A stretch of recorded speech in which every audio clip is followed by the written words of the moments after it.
Hi, my name is Rob Landolphi, and I'm the Assistant Director of Culinary Development here at the University of Connecticut. So what I want to do is I want to show you some really affordable, healthy, easy meals that you can make at home that will fill you up and allow you to study and focus on what you're really here for, academics.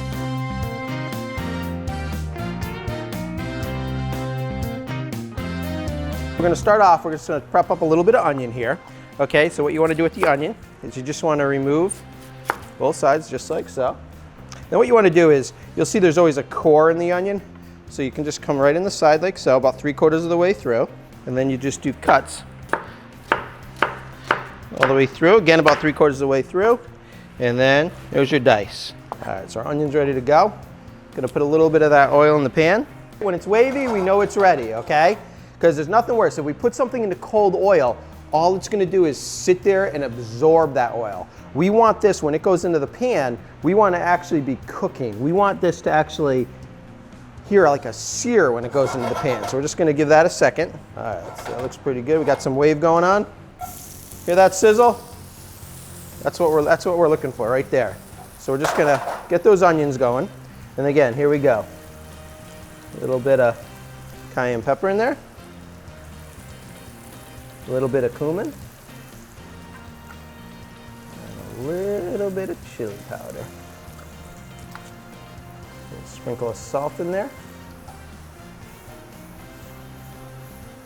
And you can see, what we're doing right now is it's more or less we're blooming those spices, okay? We're trying to wake them up. We're trying to get some flavors going here. So you can actually smell it. It smells really good. Now what we want to do is we just want to cook this again so the onions soften up, until they're translucent. Because what happens is when you eat a raw onion, it tends to be a little bit harsh. But then as you cook it down, it brings out the sugars in it and it becomes a little bit sweeter. So that's what we're doing right here.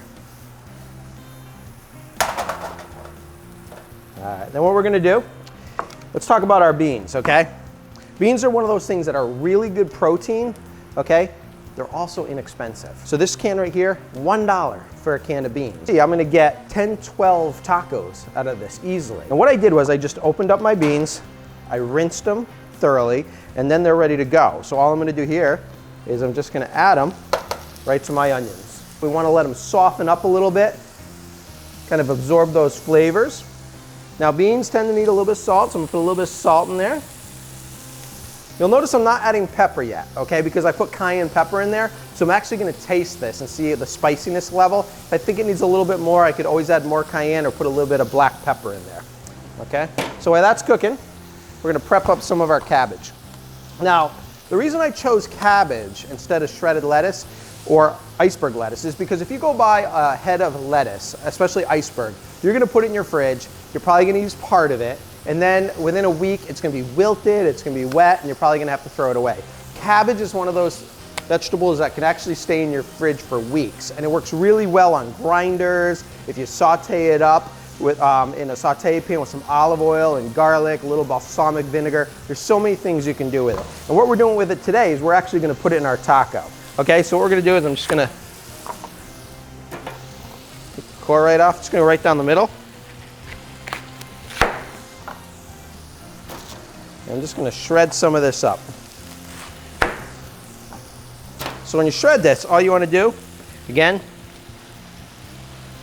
just like so. That's all I'm doing. Now, what we have here is you can do this different ways. It's actually personal preference, okay? Some people like flour tortillas. That's great. You can buy a whole package of flour tortillas. You can roll it up almost like a burrito if you want. Or you can actually get some of these corn taco shells, and they work really well. That's one of my, I like the crunch, it's just a personal preference. But again, what we're gonna do here is we're gonna build this, okay? So we're gonna take this right here, put our plate down. What I always do is I always begin by putting just a little bit of cabbage in the bottom.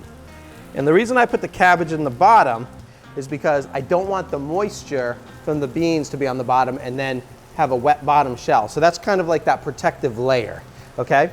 Then what I'm gonna do, I'm going to take a little bit of our bean mixture. I'm just going to put it right on top of the cabbage. Look what I'm doing here. Real simple. Jar of salsa right from the store. Medium hot, personal preference. It doesn't matter, okay? Now if you want, I can just put some salsa right on here. and that would be vegan. If I was gonna go more vegetarian, I could actually put a little bit of cheese in there. This is a little bit of cheddar, don't need much. And there it is. Really simple, really easy. These are our black bean tacos with shredded cabbage and salsa. Enjoy.